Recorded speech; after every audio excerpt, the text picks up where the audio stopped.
हाँ करो।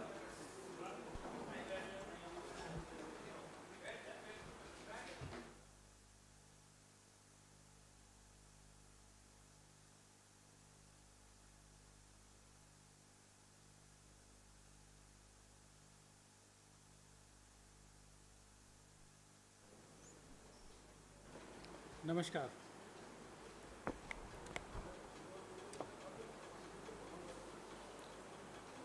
चीन ने पिछले 2 साल से पहले से चीन 2 साल से हिंदुस्तान की धरती पर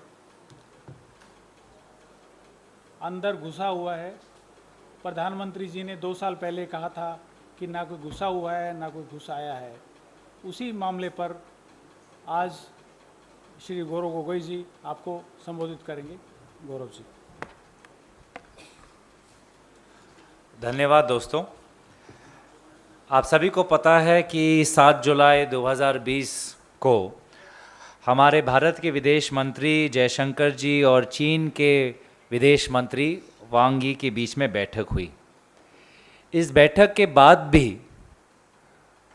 जो बात विनीत पुनिया जी ने रखी कि पूर्वी लद्दाख को लेकर जो हमारी सीमा सुरक्षा को लेकर जो हमारी चिंताएं हैं, उन समस्याओं का आज भी कोई ठोस समाधान 7 जुलाई 2022 के इस मीटिंग के बाद नहीं निकला है।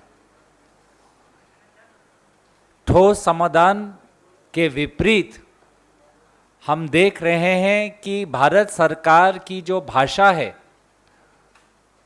विदेश मंत्रालय की जो भाषा है, वो कमज़ोर हो चुकी है। जहां पर हमारी मांग, कांग्रेस पार्टी की मांग बहुत स्पष्ट है कि 5 मई 2020 से पहले भारत की सीमा पर जो स्थिति थी, वो स्टेटस को एंटी हमें चाहिए।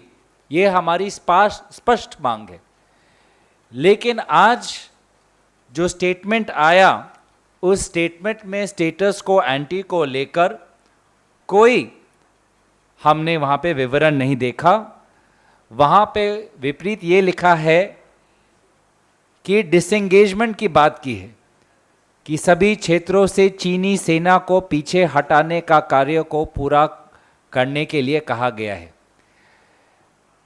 पर इस स्टेटमेंट के बावजूद भी हमने क्या देखा है कि वहाँ पर हमारे भारत की सीमा के उस पार चीन ने अपनी इंफ्रास्ट्रक्चर को बढ़ाया है। उन्होंने अक्साई चीन पर अपनी सेना की संख्या बढ़ाई है, 5G नेटवर्क लगाया है, 5 नए हेलीपोर्ट लगाए हैं, पंगोंग सो पर एक नया पुल लगाया है और उनकी जो वायुसेना की जो एक्टिविटीज़ है बढ़ गई है। इस संदर्भ में प्रधानमंत्री मोदी जी का ये सहमा हुआ शांत जो उनका ये व्यवहार है, इस पर कांग्रेस पार्टी प्रश्न उठाना चाहती है। क्यों आपने आज तक आपने अपने जो खुद का जो विवरण है, ना यहाँ कोई हमारी सीमा में घुस आया है, ना ही कोई घुसा हुआ है। इस स्टेटमेंट, इस बयान को आज भी आप कबूल करते हैं? इतना कुछ होने के बाद भी प्रधानमंत्री मोदी जी ने अपने इस बात पर कोई संशोधन नहीं लाए। क्यों? कहाँ गई आपका 56 इंच? कहाँ गई आपके लाल आंख? आज चीन का नाम लेने से इतना डरते क्यों? राहुल गांधी जी बार बार कहते हैं, ये 2 शब्द शायद प्रधानमंत्री मोदी जी पर भी लागू होता है, डरो मत। पूर्व में भी राहुल गांधी जी ने कहा है कि प्रधानमंत्री मोदी जी देश के नेता होने के कारण से उनको एक सशक्त नेतृत्व दिखाना चाहिए, लेकिन उनका रवैया सहमा हुआ है। वो सिर्फ अपनी छवि के बारे में सोचते हैं।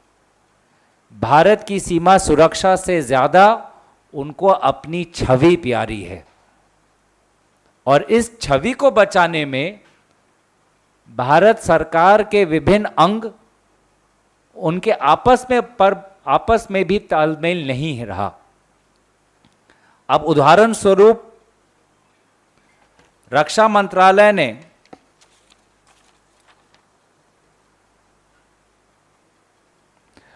अगस्त के 2020 पर अपने ही वेबसाइट पर एक डॉक्यूमेंट रखा था जिसमें उन्होंने खुद कबूल किया कि चीन ने कुंगरंग नाला, गोगरा और पांगोंग सो के उत्तरी पार्ट में चीन की सेना घुसी हुई थी, लेकिन प्रधानमंत्री जी की छवि को बचाने के लिए, उनके झूठे बयान को संरक्षण देने के लिए रक्षा मंत्रालय ने उस डॉक्यूमेंट को अपने वेबसाइट से उतारा।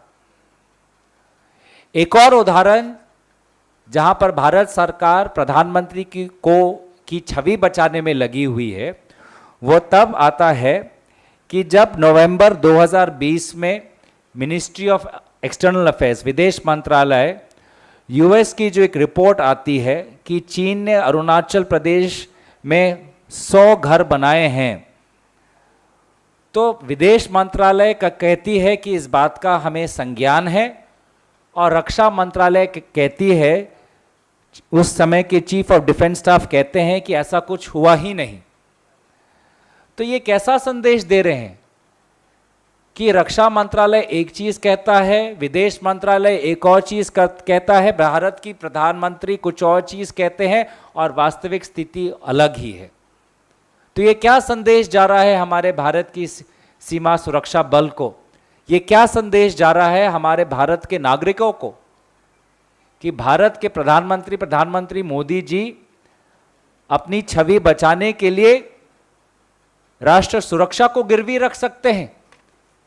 और ऐसा क्या विशेष लगाव है चीन के साथ? उन्होंने चीन के सरकार के साथ 18 बार उनकी मुलाकात हुई है। शी जिनपिंग के साथ, राष्ट्रपति शी जिनपिंग के साथ 18 बार उनकी मुलाकात हुई है। 4 बार तो स्वयं मुख्यमंत्री के हिसाब से गए हैं, 5 बार तो प्रधानमंत्री के हिसाब से गए हैं। ऐसा क्या उन्होंने रिश्ता बनाया जिससे कि चीन आज तक भी ये कबूल नहीं करता कि उनसे कोई गलती हुई है? चीन आज भी हमारी सीमा सुरक्षा को गंभीर रूप से नहीं लेता। विदेश मंत्रालय जयशंकर और विदेश मंत्री वांग जी का अगर स्टेटमेंट पढ़े, उसमें तो हमारी सीमा सुरक्षा की जो विवरण है चीन के स्टेटमेंट पे भी नहीं है। चीन अलग विषयों पे बातें करता है, यूक्रेन की बात करता है, लेकिन भारत की जो सॉवरेंटी और टेरिटोरियल इंटेग्रिटी है उस पर उनकी कोई बात ही नहीं है। तो ऐसा चीन के साथ क्या रिश्ता है कि प्रधानमंत्री मोदी जी 18 बार मुलाकात करने के बावजूद भी कोई दबाव ही नहीं डाल पा रहे? चीन आज तक कबूल नहीं करता ये सीमा सुरक्षा गंभीर है। उनके पिछले मीटिंग के उनके स्टेटमेंट में कोई विवरण नहीं। तो हालात में परिवर्तन कब आएगा कि जब दूसरा पक्ष इसको एक गंभीर समस्या के रूप में लेता ही नहीं? और प्रधानमंत्री मोदी जी का इस विशेष रिश्ता का कारण क्या हुआ, क्या नतीजा क्या निकला? उल्टा प्रश्न उठता है कि क्या ये 18 मुलाकातों में ऐसा कोई बात हुई जिससे कि प्रधानमंत्री मोदी जी जो कहते हैं कि ना कोई घुसा है ना कोई घुसा हुआ है, ये स्टेटमेंट चीन के साथ मिलता है, ये स्टेटमेंट तो चीन का पक्ष बोलता है। तो क्या ये 18 मुलाकातों में ऐसी कौन सी बात हुई जिससे कि प्रधानमंत्री मोदी जी इतने सहमे हुए हैं और शांत हुए हैं इस मामले पर? तो कांग्रेस पार्टी की मांग बहुत स्पष्ट कि एक तो प्रेस वार्तालाप हो जिसमें प्रधानमंत्री मोदी जी, विदेश मंत्री जी, रक्षा मंत्री जी स्वयं उपस्थित होकर देश को संबोधित करें। मांग नंबर 2 दिवसीय चर्चा हो पार्लियामेंट के अंदर। मांग नंबर 3 की जो पार्लियामेंट कमेटी ऑन डिफेंस है उस पे एक डेडिकेटेड ब्रीफिंग वहां पे होनी चाहिए ताकि वास्तविक स्थिति क्या है लोगों को पता चले। मांग नंबर 4 कि चीफ ऑफ डिफेंस स्टाफ का जो पद आज भी रहस्यजनक खाली है, उसको जल्द से जल्द वहाँ पे एक व्यक्ति को नियुक्त करें। और मांग नंबर 5 कि अग्निवीर ये स्कीम से हमारी भारतीय सेना में एक बहुत गलत संदेश गया है। नाम नमक निशान की संस्कृति को इसने दुर्बल किया हुआ है। आर्मी के लोग, वायुसेना के लोग, नौसेना के लोग जो रिटायर्ड हुए हैं, उच्च स्तरीय पद पर हैं, उन्होंने इस स्कीम की आलोचना की है। जिन्होंने स्वयं देश के लिए त्याग किया है, बलिदान किया है, सीमा पर वो खुद रहे हैं, उन्होंने देश की वास्तविकता को समझा हुआ है, ऐसे व्यक्तियों ने इस स्कीम की आलोचना की है। तो इस स्कीम को जल्दबाजी में देश पर ना थोपे और इस स्कीम को वापस ले। तो ये 5 हमारी मांग बहुत स्पष्ट है। I'll quickly summarize in English. On 7th July 2022, the Foreign Minister, External Affairs Minister Jaishankar ji met his Chinese counterpart, the Foreign Minister Wang Yi, but their discussion did not yield any substantive outcome. Instead, the language was diluted, where the Congress party always demanded status quo ante will post status quo ante 7 May 2020. This statement, the recent statement, only highlights on disengagement and does not refer to status quo ante.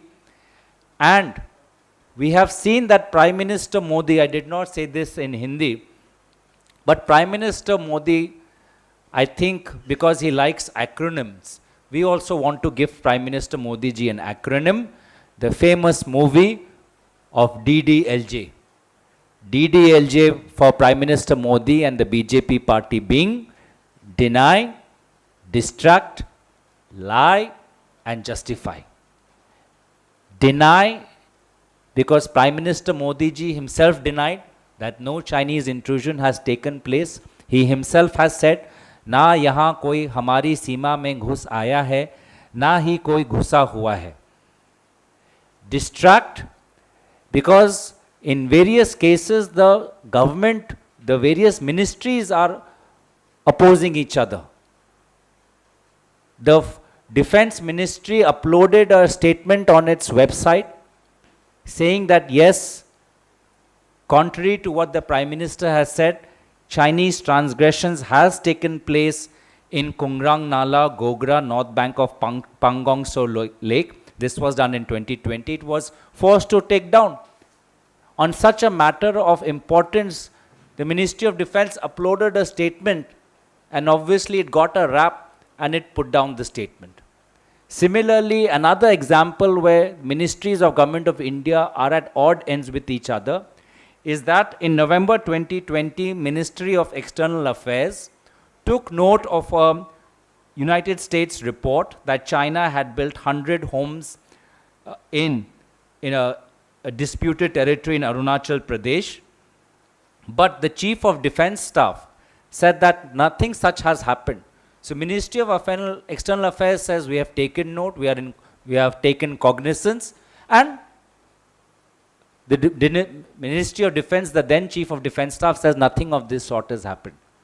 So this kind of contradiction we are seeing only exists in Government of India only to protect the Prime Minister Modi's self-image and his ego. And it is quite unfortunate that on a matter of national security, the image of Prime Minister is more important to him and his government than our national sovereignty and our territorial integrity. It is unfortunate. And it begs the question, why?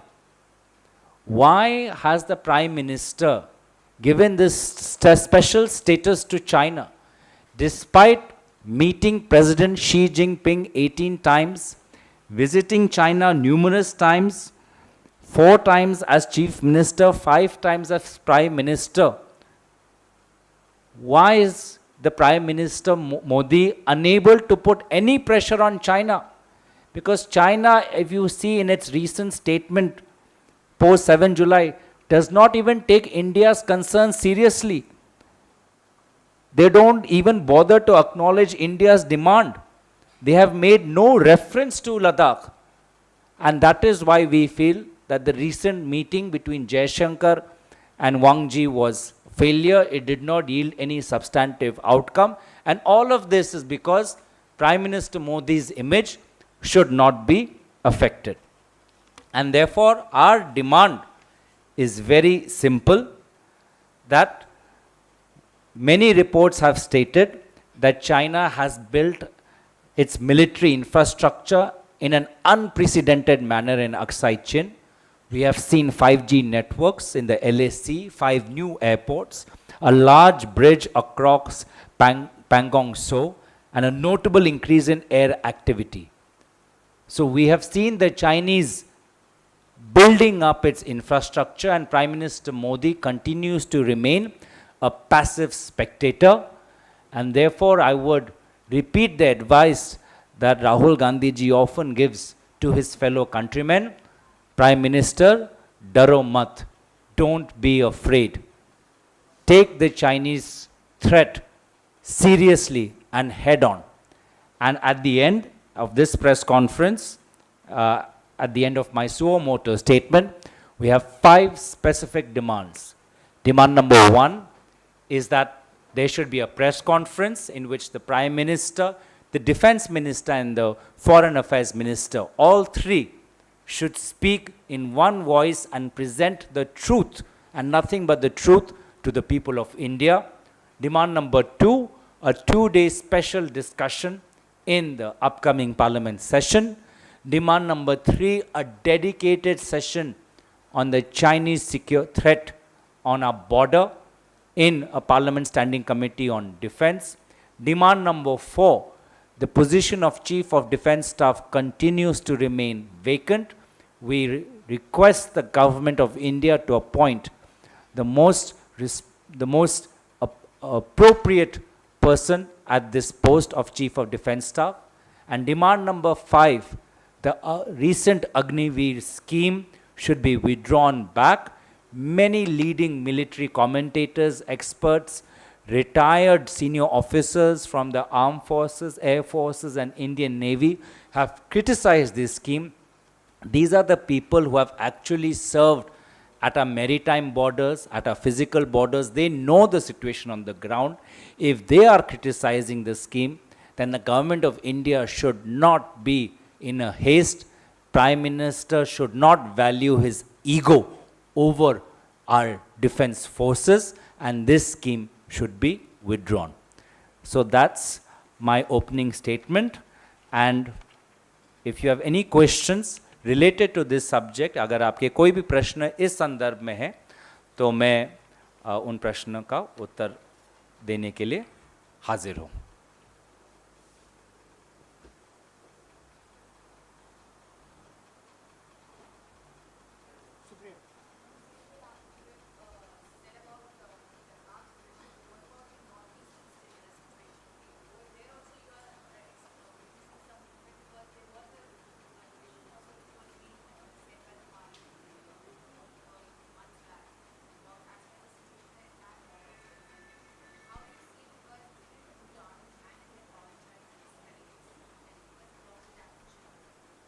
We take the Chinese expansionist efforts very seriously, whether across the entire border of our country, whether it's the Northeast or whether it's Jammu Kashmir or Ladakh.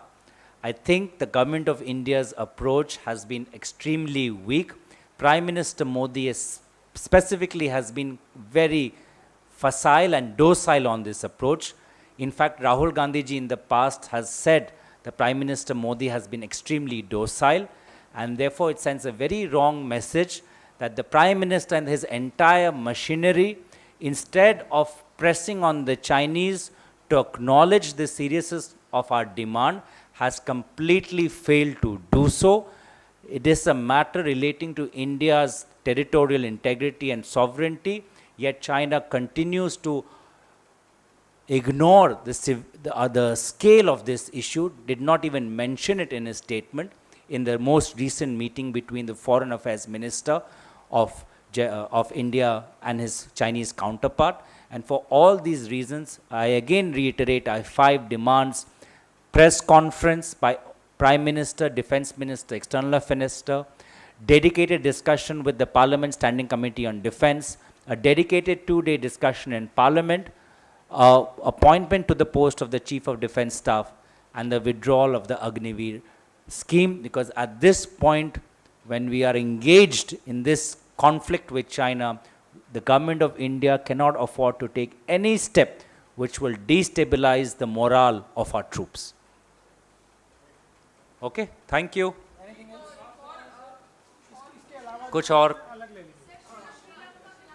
कुछ और sorry, on this I am just really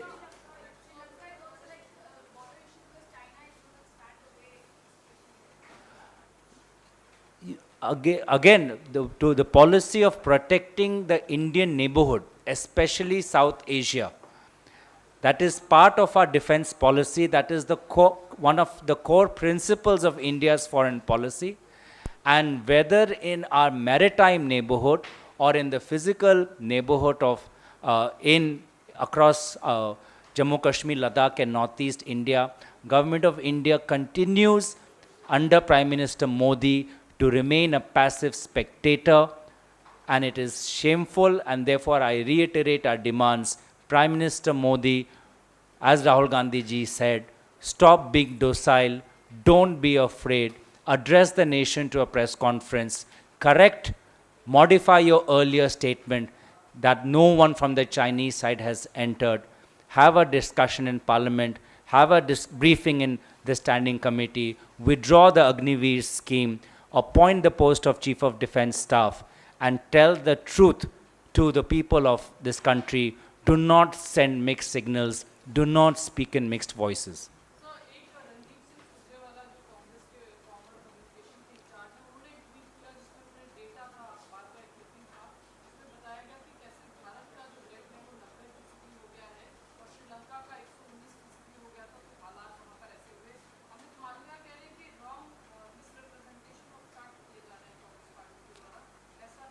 I'll reiterate, इस press conference में जो हमारा मोटो statement है, चीन के साथ जो भारत की जो राष्ट्रीय सुरक्षा है, उसी के संदर्भ में मैं प्रश्न लेना चाहूँगा. इसके अगर अलावा आपकी कोई भी प्रश्न है, उसको हम अलग से उसका हम उत्तर दे सकते हैं. धन्यवाद.